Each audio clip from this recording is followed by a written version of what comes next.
조갑제 TV 시청자 여러분 안녕하십니까. 2021년 9월 24일 낮 12시입니다. 요사이 대장동 특혜 의혹 또는 당군 이래 최대의 사익 편취 사건을 보면서 문득 2011년의 추억이 떠오릅니다. 2011년 부산에서 저축은행 사건이 터졌습니다. 지금까지 우리나라에 있었던 금융사기 중에서 규모나 피해자 가장 큰 것이 이 저축은행 사기 사건입니다. 이건 저축은행이 아니라 특히 이 부산저축은행은 금융사기단이었습니다. 피해자가 한 10만 명, 피해액이 몇십조라는 사람도 있고 직접 피해액은 몇 조. 그런데 이 사건은 2003년에 막을 수가 있었습니다. 그때 문재인 민정수석이 부산저축은행을 감사하고 있던 금융감독원 책임자에게 전화를 걸어서 선처성 부탁을 하지 않았더라면은 2003년에 이 부정이 폭로가 되고 해서 그때 대책이 나왔을 겁니다. 그런데 그 전화를 받은 금융감독원 측에서 솜방망이 처벌을 해가지고 그 부산저축은행 등 이 저축은행들이 그 뒤에 7, 8년 동안 계속 그런 사기 행각을 벌리도록 방치함으로써 2011년에 터졌던 것입니다.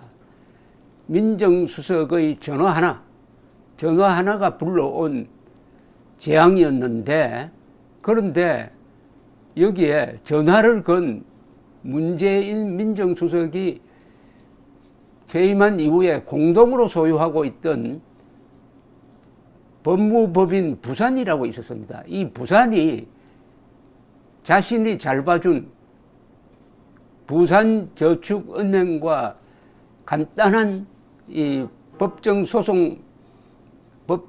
절차죠. 소송이라기보다는 법적 절차 수임 계약을 맺어가지고 59억 원을 받았습니다. 59억 원을 받았습니다.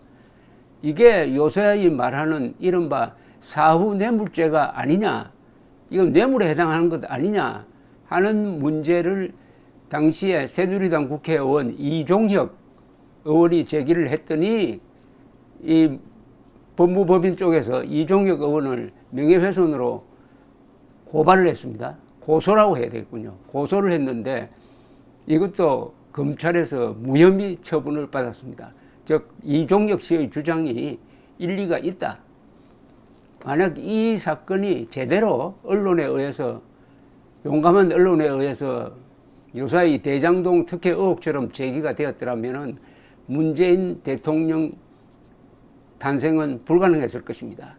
기자가 제대로 쓰면은 역사가 달라진다는, 그리고 제대로 쓰지 않으면은 역사가 거꾸로 쓴다는 것을 잘 보여주는 사례입니다. 요걸 다시 한번 리뷰를 해드리겠습니다. 요점은 이겁니다. 문재인 당시 2003년 노무현 대통령 밑에서 민정수석을 할 때 부산저축은행 측의 부탁을 받고 검사 중인 금감원 책임자에게 선처를 부탁하는 전화를 합니다. 금감원은 영업 정지되었어야 할 비리를 발견하고도 부산저축은행에 기관 경고 등 가장 느슨한 처벌을 내림으로써 금융사기를 계속할 수 있는 길을 열어줍니다. 그 뒤 문재인이 공동 소유했던 법무법인 부산은 부산저축은행으로부터 단순한 빚 독촉 업무로 노무현 정권 시절에만도 59억 원의 수임료를 받았습니다. 그런데 그 뒤에 문재인의 전화를 받았던 이 금감원 국장은 부산저축은행에 지속적으로 정보를 제공하고 2억 원을 받아가지고 또 실령을 살았네요. 그리고 부산저축은행 나중에 결국 영업정지가 되죠. 영업정지로 수조 원대의 피해가 발생하고 한 10만 명의 피해자가 생겼는데 이 10만 명이 거의 대부분이 서민입니다. 그리고 부산 사람들이 많아요. 이 스토리는 이렇게 됩니다. 2012년 3월 문재인 당시 민주당 대통령 후보가 25%의 지분을 가졌던 법무법인 부산이 이종혁 의원을 출판물에 의한 명예훼손으로 고소를 했습니다. 이 사건을 담당한 부산지방검찰청은 그해 8월 30일 피고소인 이종혁에 대하여 혐의 없음, 증거 불충분으로 결론을 내렸습니다. 당시에 월간조선이 이를 입수를 해가지고 2012년 11월호에 보도한 바가 있습니다. 이게 제일 중요합니다. 결정문입니다. 요지는 이렇습니다. 문재인 후보가 2003년 청와대 민정수석을 할 당시 부산저축은행그룹 조사를 담당한 금감원 유모 국장에게 전화하여 압력을 행사한 의혹이 있다는 부분에 대해서 검토한다.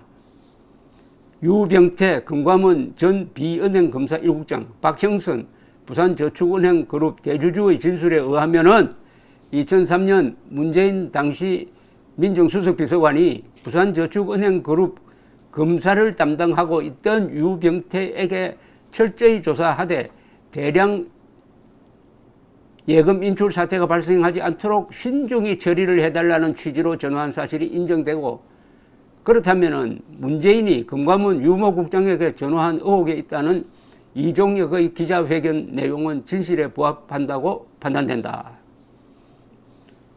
문재인 후보가 지분 25%를 가진 고소인 법인 부산이 2004년에서 2007년 사이 부산 이저축은행으로부터 59억 원의 뇌물 또는 청탁, 로비성, 사례 성격의 수임료를 받은 의혹이 있다는 부분에 대해서 검토를 했다. 부산저축은행그룹의 부실채권 추심 소송 위임 내용을 확인한 결과 2004년에서 2007년 사이에 부실채권의 지급명령 신청 등 사건의 수임료로 부산 이저축은행이 고소인 법인에 약 59억 원을 지불한 사실이 인정되고, 그렇다면 이종혁 의원의 발언, 즉 고소인 법인이 2004년에서 2007년 사이 약 59억 원의 수임료를 부산 이저축은행으로부터 받았다는 부분은 진실에 부합한다 해서 무혐의했습니다. 사실은 이 고소 자체가 무고적 고소죠. 사실에 부합하는데 왜 고소를 합니까? 자, 이걸 가지고 당시 월간조선이 취재를 더 했습니다. 2003년 7월 7일부터 17일까지 부산 및 부산 이저축은행에 대한 검사를 실시한 당시 금융감독위원회가 보고서를 만들었는데, 이 보고서에 보면은 부산저축은행의 비위가 적나라하게 기재되어 있습니다. 이 내용을 읽어보면 당장 그때 영업정지를 시켜서야 했습니다. 그랬더라면 그 뒤에 부산저축은행으로 비롯된 이 전국적 저축은행 금융사기는 막을 수가 있었고, 수조 원의 피해, 10만 명 되는 피해자도 구제할 수 있었다는 이야기죠. 부산저축은행의 비위는 이렇게 길게 적혀 있습니다. 부산저축은행은 타인 명의 이용 대출 등 변칙적인 방법에 의한 자금 조성 및 시세 조정 등 자금을 불법 운용하고 있다. 주식 취득 신고 등을 불이행하고 있다. 배당금을 부당으로 지급하고 있다. 동일인 대출 한도 초과하고 있다. 여신 부당 취급, 거액 대출 한도 초과 지급, 자산 건전성 분류 업무 불철저. 부산 이저축은행은 타인 명의 이용 대출 등 변칙적인 방법에 의한 자금 조성 및 모 회사 주식 취득 등 자금 불법 운용, 동일인 대출 한도 초과 지급, 여신 부당 취급, 거액 대출 한도 초과 지급, 재산 건전성 분류 업무 불출저 등이 적발됐다. 이거는 저축은행이 아니라 금융사기단이란 겁니다. 더구나 여기에 관계했던 사람들이 거의 대부분이 임원이 광주 사람들이 부산에 와서 이런 짓을 했습니다. 그것을 문재인 민정수석이 비호했다는 혐의를 이종혁 씨가 제기를 했는데, 거기에 대해서 문재인 측에서 고소했지만은 검찰 판단에는 이종혁 주장이 맞다고 한 겁니다. 맞다고 한 거예요. 비호한 정도가 아니라 비호를 해놓고 나중에 문재인이가 관리를 하고 있는 법무법인이 아주 단순한 법적 처리를 해주는 걸로 해가지고 59억 원을 받았다 이겁니다. 59억 원.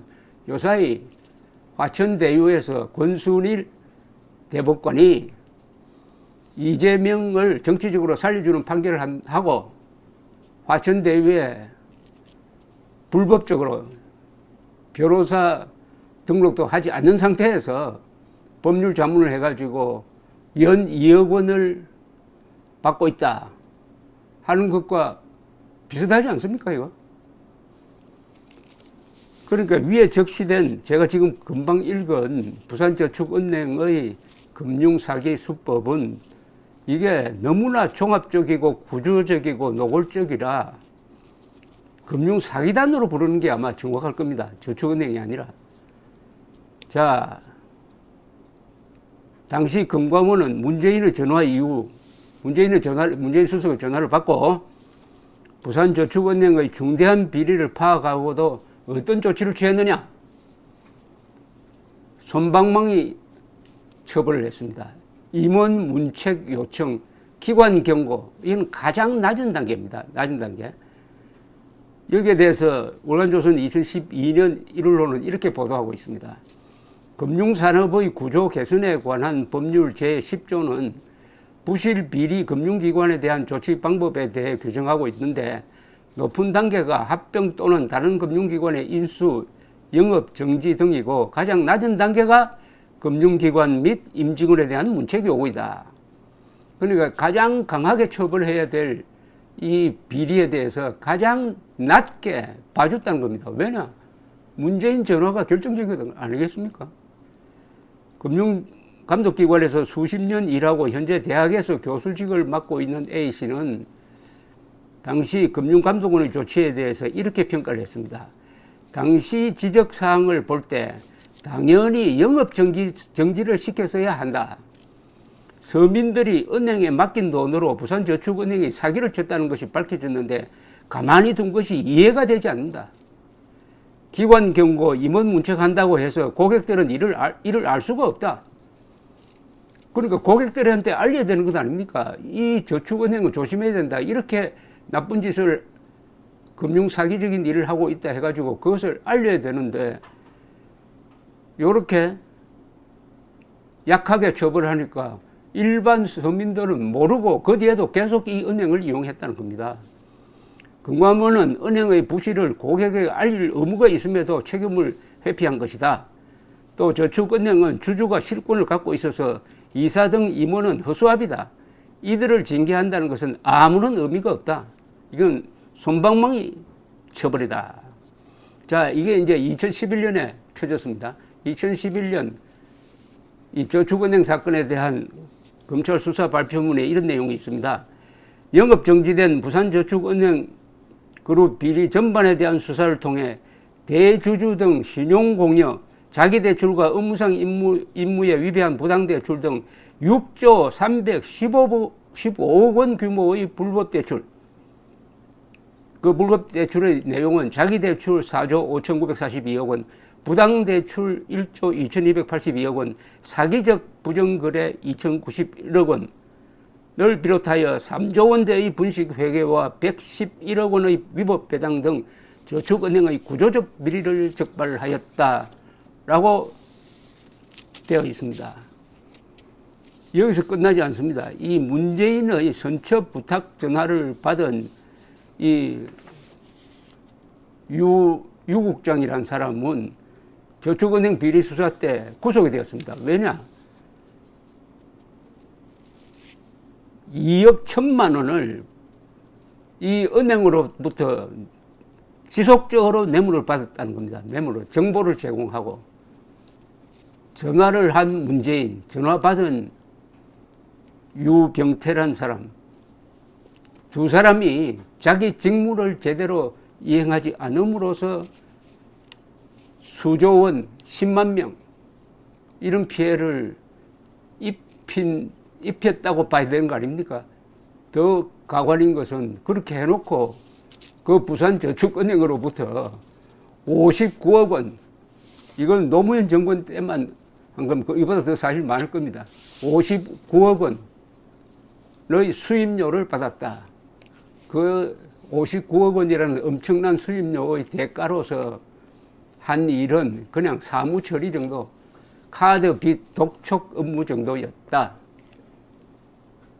그런데 이게 당시에 언론에 의해서 제대로 폭로되지 않음으로써 문재인이가 대통령으로 당선되는데 하등장애물이 되지 않았다.